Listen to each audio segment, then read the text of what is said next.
tingkat SD Dakmin Kecamatan Pangang. Pengumuman perlombaan kita akan segera mulai. Untuk tarik tambang, cabang tarik tambang, putra dan putri ya. Putra dan putri. Halo. Tarik tambang putra. Juara 1 SD Negeri 4 Pangang. Tepuk tangan. Mewakili satu orang. Satu orang putra.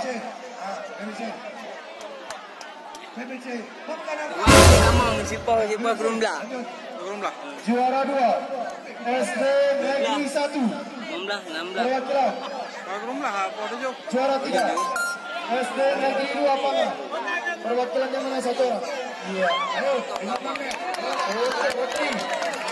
Juara 1 SD perwakilan. Juara 2 SD Negeri 4 Pangang. Perwakilannya 1. Juara 3 Min 5 perwakilannya 1. Min.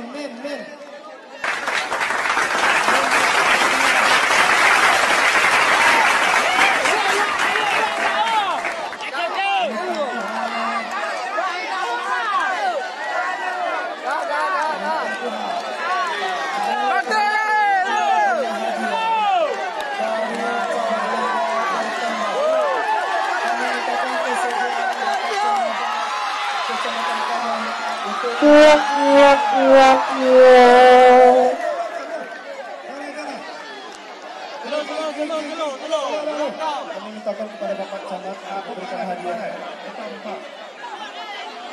Yang satu ujung. SD Negeri 2 langsung. Juara 2 SD Negeri 4. Juara 3 Min 5.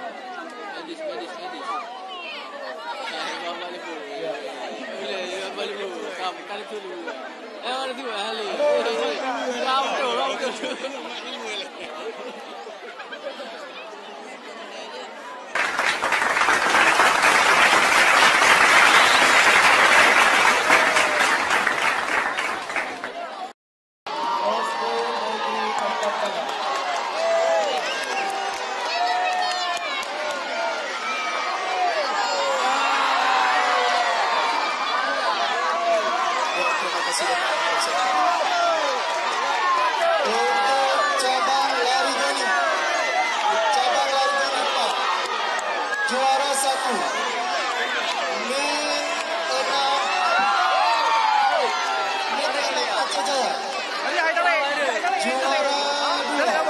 SD Negeri 3 Pangang. Juara 3 SDN 5 Pangang.